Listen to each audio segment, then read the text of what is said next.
Hello, dear friends at Salem Lutheran Church. Delighted that you could join me here today for our weekly message. It's a gorgeous day outside. Hope you've been able to enjoy that day, and good to have you with us. Got a few announcements that are going on here at Salem. A lot of things going on, actually. First announcement is that the choir will not be held Wednesday evening this week. That is the chancel choir. And want to make that note. We've had some positive cases of COVID, and certainly want to be aware of that and be cautious, a little more on the conservative side there. We are beginning our annual scholarship drive for St. Lucas and Magomi, and we hope that you will find yourselves to be able to share some of your blessings with children who have less likely chances of going to school.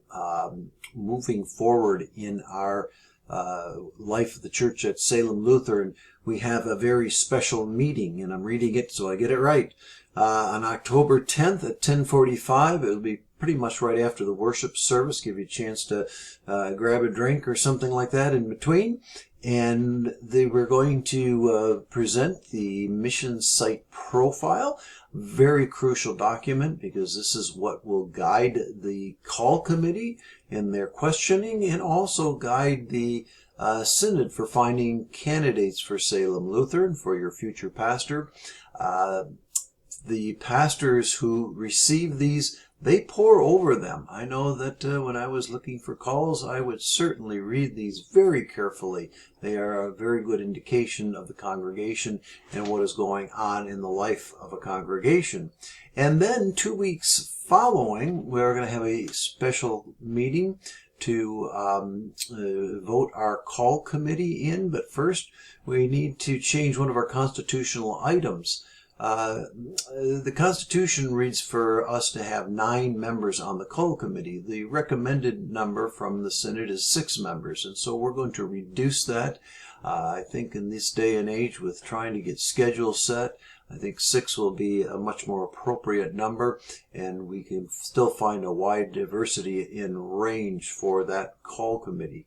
So again, that's October 10th for the MSP and October 24th for the call committee.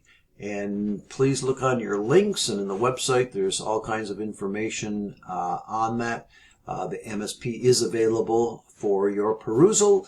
It's online, and we do have a couple physical copies. If you need just physical copy, do not have access to a computer, we have those in the office. Just give Michelle a quick call in the office, and she can make sure that you get one either by sending it in the mail or by stopping when somebody's in the office. Faith formation is moving forward. We have been meeting on Wednesdays, Feed My Starving Children. Last week we had an introduction just to get to know one another, and this week we start. So if you're interested in stopping by for faith formation, it's over at St. Stephen's. I will be there, and so are all our young people. So please join us. Help wanted for our financial secretary, Alan Marty. She's looking for some counters and some folks to help with that. So if you're interested in that, you can send her an email or give her a phone call. Leave a message at the church, and we can get it to her as well. Pam Tallman is leading our Love in a Ziploc Bag. That's part of a faith formation thing, but it's also something that members of the congregation are encouraged to get involved in. Basically, it's just packing up care kits in a Ziploc bag. It's a great little program. We've done it over the past. It can have a lot of meaning to folks. I find it particularly coincidental that this is Fall Prevention Awareness. And of course, we are in the season of autumn or fall. Debbie Lee has printed a little note about that in our weekly email blast, and I know a lot of you folks get up on ladders. Be careful. We want you to be around for a while, so please be careful. We are the Dakota Grand Squares. There's a square dance group that meets at the church now on Tuesdays, and if you're a member of Salem and want to learn how to square dance, you can come for it for free. I got some events coming on for Neighbors Inc., the duck races, the charity hockey game. Ling Bloomston has some things coming up, so please mark those in your calendar. All these are in line for your in line for the email blast and on the website, so you can read more details. If I read all the details, we'd be here for a long time. But Stewardship Drive begins this Sunday. Jeremiah 29:11, for surely I know the plans I have for you, the Lord plans for your welfare and not for your harm, to give you a future and hope. And my focus is going to be during our Stewardship Drive is the future of Salem Lutheran. As you prepare to call a new pastor, I think it's very critical, very crucial that you call one that has some experience and that you call one that is full-time.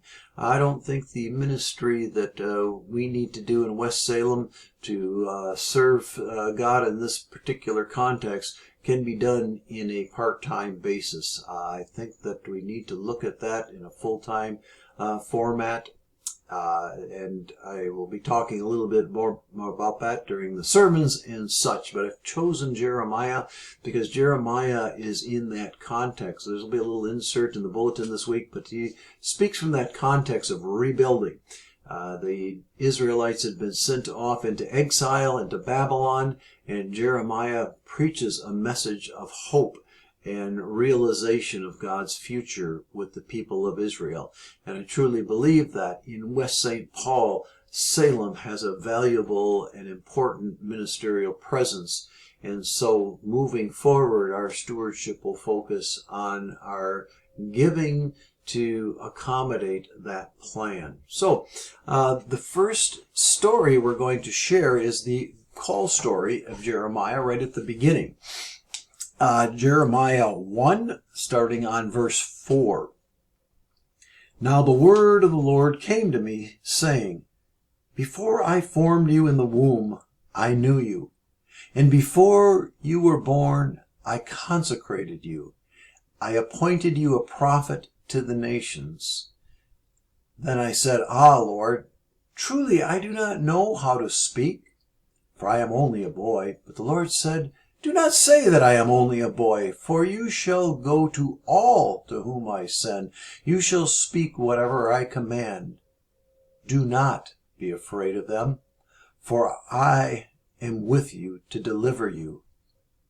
Then the Lord put out his hand and touched my mouth, and the Lord said to me, now I have put my words in your mouth. See, today I appoint you over nations and over kingdoms, to pluck up and to pull down, to destroy and to overthrow, to build and to plant.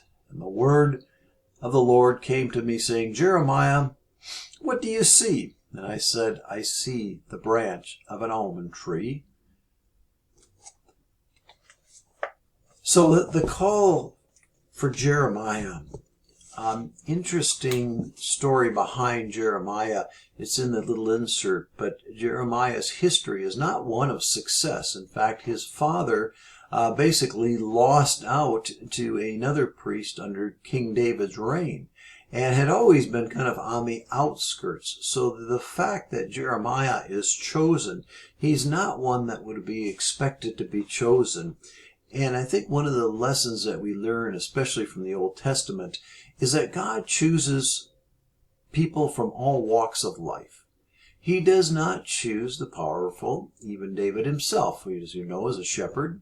He does not choose the eloquent. Moses said, how can I speak? I have an impediment in my speech.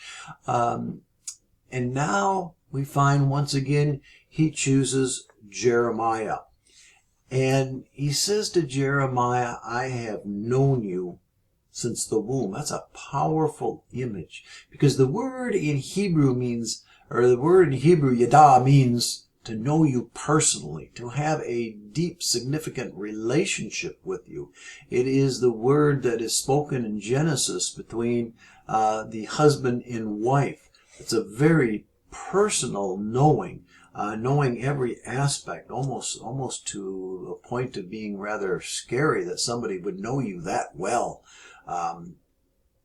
The next thing that God says to him is that I will consecrate, or I will set you apart. I will make you holy. there is a special task that I have for you. And God says, you will not only preach to my people, but you will preach to the nations. This is a significant difference in many of the prophets until Jeremiah comes along. Most of the time, the prophets were particularly preaching to the people of Israel, but Jeremiah preaches to the nations. And if you sit down and read Jeremiah from beginning to end, which I encourage, it is something then that you can take a look at and find that he preaches to Babylon, to Egypt, and to Assyria as a very important part of his preaching. So he is called to be a prophet to all nations. But of course, like every prophet, he hesitates. I'm just young. I'm just a boy. How can I do this? And I think more importantly is the fear that Jeremiah knows that, as we like to say in our cliche, we kill the messenger. Jeremiah is a young man. He really doesn't want to be killed yet. And as we read through the stories, we'll find out that he does face persecution. He faces obstacles right and left through his preaching. But God said that your work is never insignificant and never impossible.